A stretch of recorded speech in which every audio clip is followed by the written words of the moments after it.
Hi friends, आरूस किचनमध्ये तुमचे खूप खूप स्वागत आहे।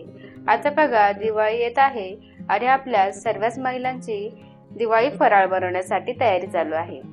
त्यासाठी मी तुमच्यासाठी आज दिवाळी फराळामधली एक रेसिपी घेऊन आलेली आहे आणि ती आहे चिरोटे। आता ते चिरोटे खुसखुशीत आणि भरपूर लेयर असलेले कसे बनवायचे ते आता आपण बघून घेऊया। इथे मी एक बाउल घेतलेला आहे, त्यामध्ये आपण 250 ग्रॅम एवढा मैदा टाकून घेऊया। आता आपण यामध्ये 4 चमचे बारीक रवा टाकून घेऊयात आणि चिमूटभर मीठ टाकून घेऊयात। आता आपल्याला यामध्ये गरम करून तूप घालायचे आहे, म्हणजे आपले चिरोटे एकदम खारीसारखे खुसखुशीत होतील। आता हे तूप आपल्याला या पिठामध्ये व्यवस्थित मिक्स करून घ्यायचं आहे। जो तुम्ही बघू शकता छान असं तूप आपला मिक्स झालेला आहे। आता आपण थोडं थोडं दूध घालून हे व्यवस्थित असं मळून घ्यायचं आहे। तुम्ही बघू शकता पीठ आपलं व्यवस्थित मळून झालेलं आहे। आता आपण हे झाकून असेच ठेवून देऊया। पीठ आपलं व्यवस्थित मुरतंय तोपर्यंत आपण एक मिश्रण तयार करून घेऊया। त्यासाठी इथे एक वाटी घेतलेली आहे, त्यामध्ये 2 चमचे तूप आणि 2 चमचे कॉर्नफ्लॉवर टाकून घेऊया। जर तुमच्याकडे कॉर्नफ्लॉवर नसेल तर तुम्ही तांदळाचे पीठ किंवा मैद्याचा वापर सुद्धा करू शकता।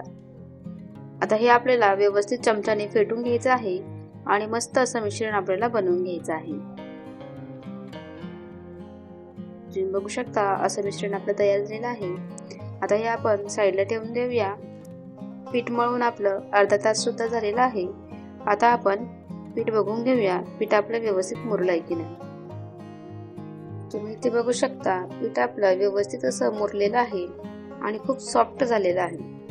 आता आपण याला पुन्हा थोडंसं तूप लावून मळून घेऊया आणि याचे एकसारखे असे गोळे तयार करून घेऊया। तर इथे या पिठाचे 6 गोळे मी इथं करून घेतलेले आहे। आता आपण पुढची प्रोसेस बघून घेऊया। आता जे गोळे आपण तयार करून घेतलेले आहे त्यातला एक गोळा आपण घेऊया आणि ज्याप्रमाणे आपण रोज चपात्या करतो त्याच पद्धतीने एक चपाती आपण लाटून घेऊया। एकदम पातळ अशी चपाती आपल्याला लाटायची आहे, म्हणजे आपले चिरोटे व्यवस्थित खुसखुशीत होतात।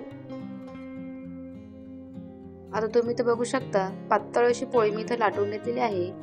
एक पोळी आपली लाटून झालेली आहे, याच पद्धतीने अजून 2 पोळ्या आपल्याला लाटून घ्यायच्या आहेत। एकाच वेळेस आपल्याला एका रोलसाठी 3 चपात्या लागणार आहे, त्या आपण लाटून घेऊया। आता तुम्ही बघू शकता 3ही चपात्या आपल्या लाटून झालेल्या आहे। आता आपण कोलपटावर एक चपाती घेऊया।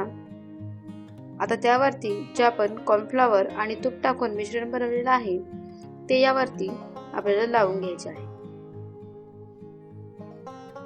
आता संपूर्ण एका चपातीवर मी लावून घेतलेलं आहे। आता त्यावरती आपल्याला दुसरी चपाती ठेवून त्याच पद्धतीने पुन्हा हे मिश्रण लावून घ्यायचं आहे। आपण पुन्हा तिसरी चपाती यावरती ठेवूया आणि सेम प्रोसेस मध्ये ते मिश्रण आपण लावून घेऊया आणि कोरडे पीठ थोडंसं सोडून घेऊया। आता याचा आपल्याला व्यवस्थित घट्ट असा रोल करायचा आहे आणि असं गोल गोल फिरवून घट्ट रोल आपला तयार करून घ्यायचा आहे। जर तुम्ही हा रोल घट्ट असा केला नाही तर चिरोटेचे लेयर्स तुमचे तेलात टाकल्यानंतर मोकळ्या होतील आणि चिरोटे तुमचे व्यवस्थित होणार नाही। आता तुम्ही बघू शकता घट्ट असा रोल आपण करून घेतलेला आहे। आता आपल्याला हे कट करून घ्यायचं आहे। ज्याप्रमाणे आपण भाकरवडीचा रोल करून आणि तो कट करतो त्याच साईज मध्ये हा रोल आपल्याला भाकरवडी सारखाच कट करून घ्यायचा आहे। जर तुम्हाला भाकरवडीची रेसिपी बघायची असेल तर माझ्या चॅनलवरती भाकरवडीची रेसिपीची लिंक मी तुम्हाला वरती देते, तिथे जाऊन तुम्ही बघू शकता। आता तुम्ही बघू शकता सगळे साईज मध्ये वड्या मी कट करून घेतलेल्या आहे। यात आपण एका प्लेट मध्ये काढून घेऊया। आता एक वडी आपण घेऊया आणि ती हलक्या हाताने लाटून घ्यायची आहे। आता हे चिरोटे आपले एकदम पातळ असे आपल्याला लाटायचे नाहीये। जर खूपच पातळ लाटले तर हे कडक होतील आणि खुसखुशीत होणार नाही। त्यामुळे हे मीडियम साईजमध्येच आपल्याला लाटून घ्यायचे आहे.